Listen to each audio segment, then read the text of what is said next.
Welcome to DBL. It is Tuesday, March 5th. We are live and we're talking about what you're talking about right now. I'm here with Erica, Jeff, Al, and I'm Sam. Let's get started. The dramatic conclusion of HBO's Leaving Neverland has left many questioning the King of Pop. Do you think differently about Michael Jackson now? Plus, our own Tori Shulman chats with her first crush, 80s Brat Pack actor Andrew McCarthy. All of that in a matter of moments. But first, tributes are still pouring in for actor Luke Perry, who died yesterday at the age of 52.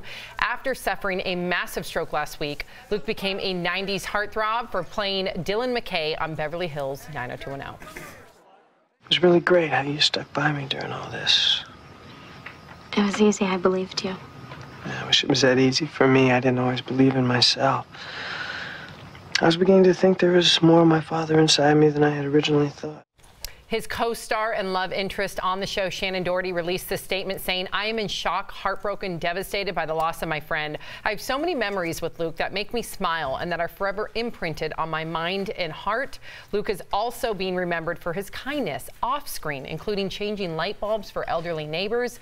And one man even posted pictures of Luke bringing people food, bottles of water, and shoes during a flood in Tennessee in 2010. I mean, we all loved him as an actor, Jeff, but it's so rewarding, I would imagine, as an individual, to hear these stories live on for you. Not even about your acting ability, but what a kind person you are, what a great father you are. That's so important. And more important. That's what I try to live my life to be. So when that day does come, I'm known for that more than what I've accomplished in my life, because those accomplishments to myself are more than anything in this world. And yeah, I try to strive talk about yourself post-mortem, please. No, I'm just saying, I mean, everyone has their day. I don't want to get too morbid here, but I am looking forward to, he's going to be in the anticipated movie Once Upon a Time in Hollywood with Brad Pitt and Leonardo DiCaprio. So he already shot that and filmed it. So we're going to see more of it. He'll live on a little bit in that film as well. That's good to know. That is good to know. Our thoughts and prayers with his family. We know he leaves behind 2 kids.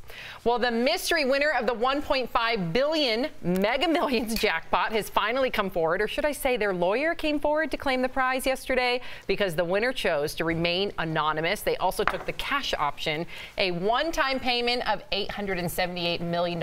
And apparently, there was a simple act of kindness that preceded the big win. The winner allowed a fellow customer to cut in front of them and buy a ticket before they did. Erica Cobb. Yes. 22,000 people in this little town, right? I think remaining anonymous is a good idea. I think if you were living in New York, remaining anonymous would be a very good idea. But I think it just goes to show, if it's for you, it's just for you. So whether you're letting somebody in or somebody behind you, that's just your number. If this person's anonymous, how do they know people went in front of him? Well, or her? He or she is still telling that story through the lawyer. Oh, through the lawyer. Did they save any animals on the way there too? Maybe. With their $1 billion? Relax. You don't buy it? Do you go straight? No, I don't buy it. Do you go straight they like can buy witness whatever protection? they want. I don't buy that story. Okay. Jeff, do you go straight witness protection? Like, how do you do? Because well, they're anonymous. This is such a great thing.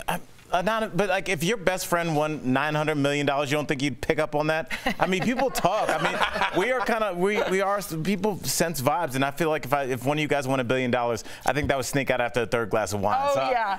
Oh, yeah. So tell me this. Now, I know what a generous person you are, so let's put aside, like, buying things for other people. What would your first purchase be for Al Jackson? A new identity? No, I mean, honestly, I like private jets. That's what. A PJ? A little PJ. Okay, little PJ. Can I come on the PJ? Yeah, and they have apps for it, so I'll be economical still. I'm not going to throw it.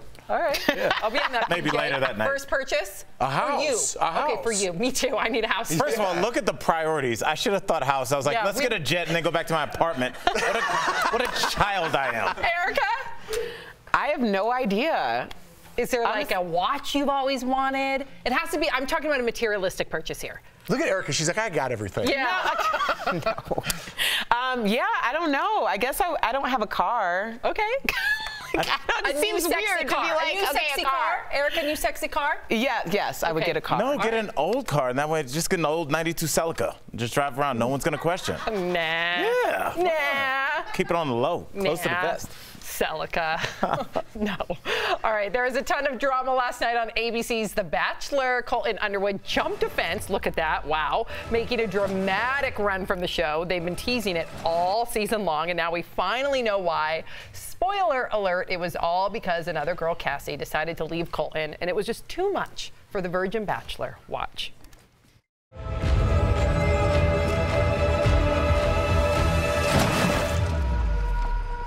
He just jumped the fence.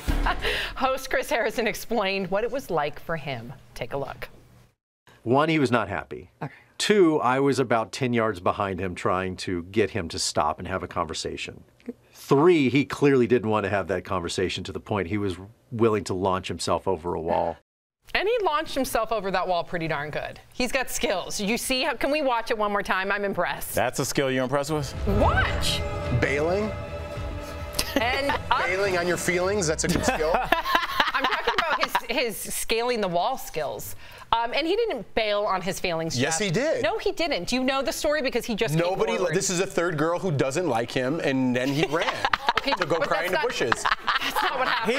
That's exactly what he did. That's a layman's terms. We don't need to talk all day about it. Do you want to speculate? Yeah, that's the Cliff Note version. You don't even have to watch the season. Do you want to speculate, or do you want to hear from himself? Oh. Do you know what he just said? What if he came behind me? That'd be cool. This is what he just posted. He said that he wanted to be free from the producers. He needed time to think. He took off his mic. He jumped over that wall, and he ran the streets of Portugal. Well, Sam, that's a problem because he signed up for a TV show. Okay, he ran the streets of Producers Portugal. tend to be around TV shows. He signed up for this. This is what, and I'm sure he had no problem eliminating potential bachelorettes, correct? So now that he gets turned around, like, yeah, it's the whole show. So like, why is now that he's rejected, he's scaling walls? I don't want to hear it. Man up. Oh my gosh. Oh, how would you react if you and Mark got into a little tiff tonight, not even an argument, a little tiff, and he jumped your fence? Would you not question having another child with this man? 1,000%. There's a difference here. What's the difference? The difference is I'm in a relationship with my husband. That woman just walked out, so he doesn't owe her anything, and he needed some free time to think away from the cameras. That makes it worse. Away from the producers. He doesn't owe her There's anything anymore. no feelings. There's no real He's love over a there. fence. He's jumping over a fence. What is defending him? Wow. I don't know either, Sam. I'm a little disappointed in you right now.